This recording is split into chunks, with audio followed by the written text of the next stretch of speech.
Blood slicked the dust where Beckett Hale stood, the red a stark punctuation to the quiet of Harrow's Bend. 5 men ringed him like buzzards. Their rifles were an ugly chorus of intent. Clara Blythe's finger hovered on a trigger she kept habitually primed, her wedding dress long since traded for trousers and the cold reassurance of steel. "I told you to stay inside," Beckett rasped, the words more accusation than apology. Clara could have let him walk away. She did not. "Not this time," she answered. Edmund Blythe, her husband, stepped forward, his age and money granting him the peculiar cruelty of confidence. "She was mine. I paid for her," he spat. Sheriff Kellen Price raised his rifle, the moment swelling like a storm about to burst. Then Beckett moved with the practiced economy of someone who had spent his life deciding who survived and who didn't. Before we dive deeper into the story, drop a comment. Where in the world are you reading from? And if you like tales of danger and second chances, don't forget to hit subscribe. The blood on Beckett's hand had barely dried the day Clara first noticed him through the bank's front window.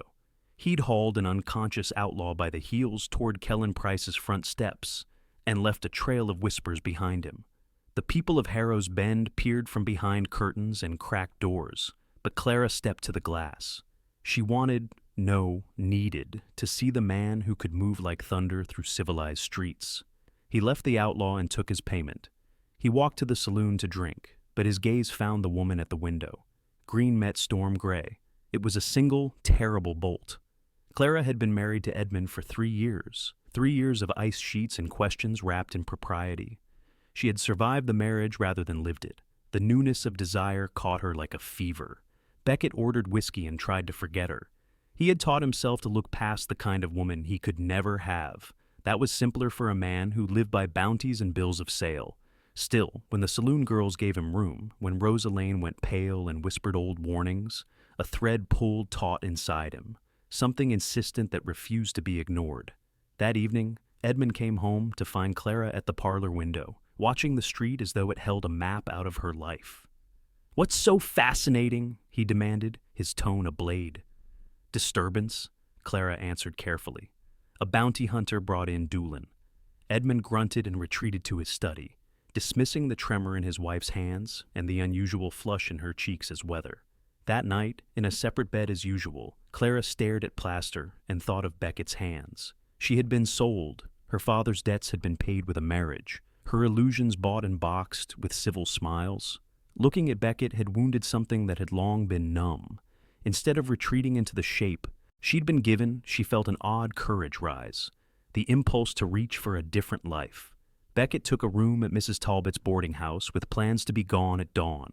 The landlady's eyes lingered on his boots and the reinforced bed frame. "Last fellow your size broke it clean through," she warned. He nodded. He was used to breaking things, furniture in some towns, hearts in others. Guns he kept clean because they were business, not flirtation. He told himself Clara Blythe was not his business. The next morning, Clara passed the boarding house on an errand. Beckett, shirtless and shaving, sat on the porch like some carved statue come to life. His body was a landscape of scars. When he met her in the small basin mirror, he said, "Mrs. Blythe." His voice was gravel. "Mr. Hale," she replied, her breath steadier than her pulse. "Edmund is taking you away," he heard. "He was right," Beckett said. "This town isn't mine. Too clean, too owned." His eyes moved over her dress, over the loop of gold on her hand. "Not everything," Clara snapped back before she could think better of it. The words landed between them like a dare. Beckett closed the distance and the air between them changed, charged and dangerous. He warned her, soft and rough. "You think you want freedom? You think you want wild? I'll ruin you for everything else."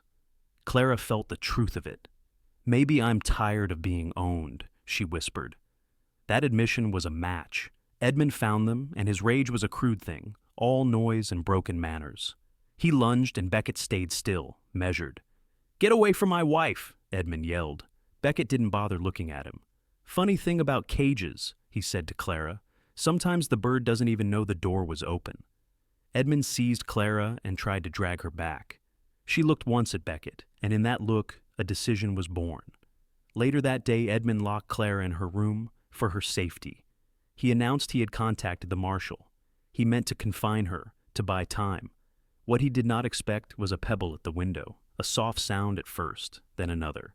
Clara pulled up the sash and found Beckett below in the garden, a silhouette in the late light. "You locked in?" he called. "My husband thinks he is protecting me," she said. "From me or from yourself?" Beckett answered, then grinned without humor. "Let him come. I haven't done anything illegal yet." The last phrase was a promise and a threat. How had she been living so long in a life where the most dangerous thing she'd done was step outside at noon? Faced with the choice between lace and leather, porcelain and danger, she climbed out on the trellis in a nightgown. The wood trembled, so did she. Beckett was there, catching her as if she weighed nothing. Edmund arrived, pistol raised, his voice thin with rage and the tremors of impotence. Beckett disarmed him with a speed that made bystanders gasp. The rifle became kindling beneath his heel.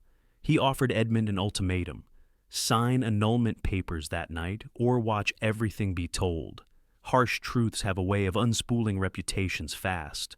Beckett spoke of Edmund's shame and secrets, the kind men hide behind closed doors and county ledgers.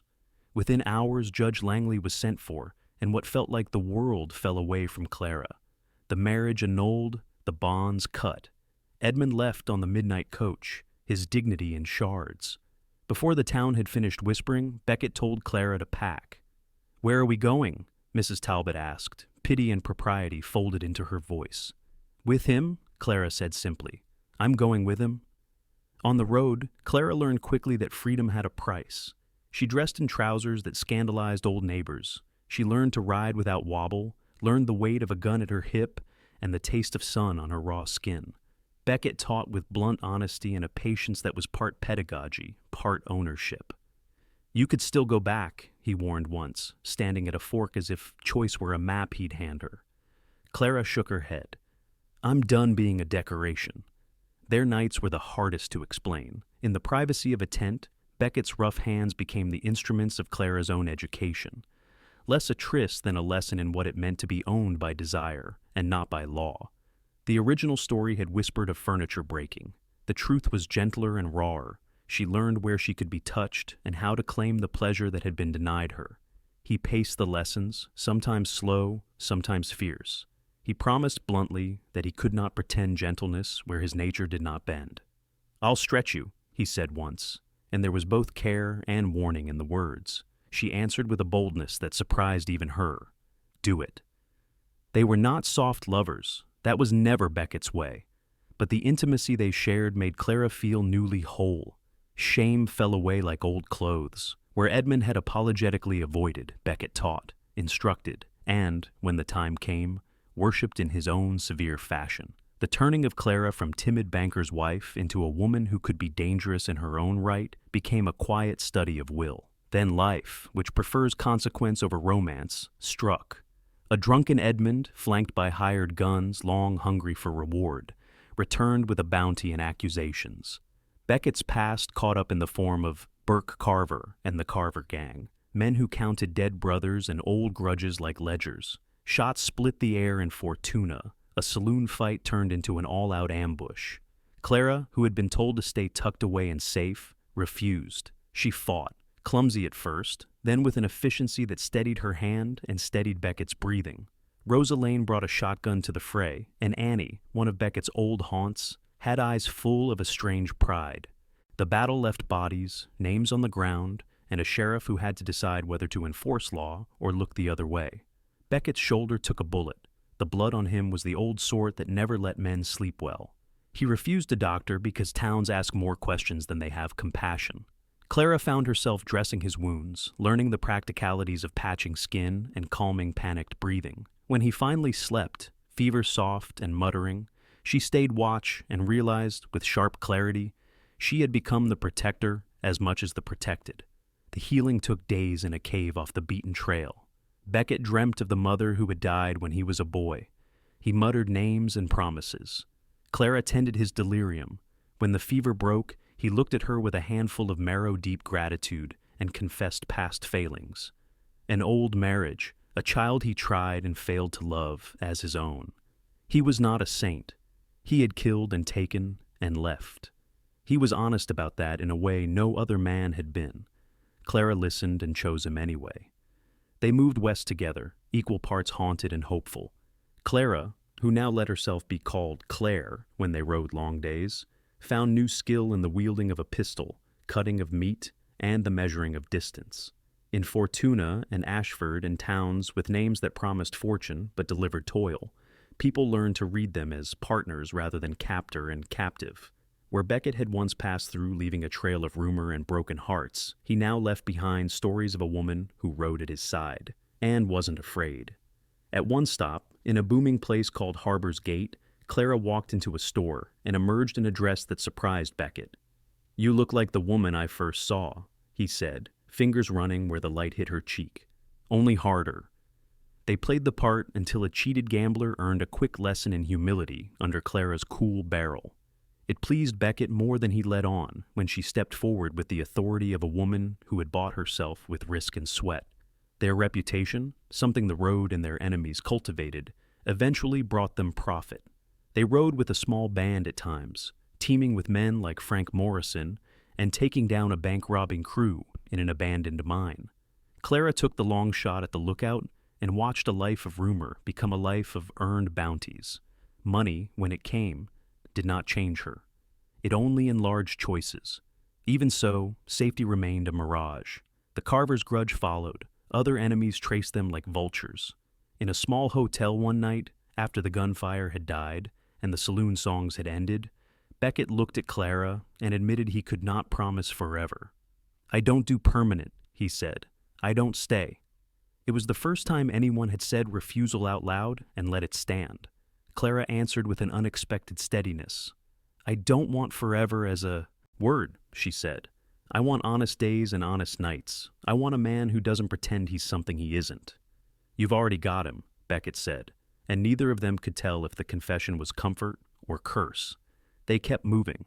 At dawn, before a raid on a gang hold in a mine, Clara took her place on the high incline and proved something fundamental. She could be the balance to Beckett's storm. The men they rode with looked at the pair with a grudging respect that had nothing to do with gossip and everything to do with surviving bullets and daybreak. Money was split. Plans were considered. For a brief, luminous moment, possibility, buying a piece of land, planting something that would root them both, appeared on the horizon. But the road has a way of erasing maps.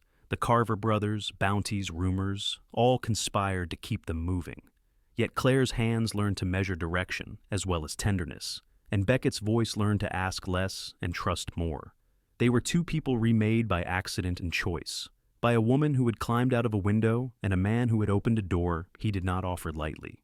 They rode toward California, not because it promised transformation, but because the motion itself had become their pledge. Risk and rescue in a single beat, danger and devotion braided together.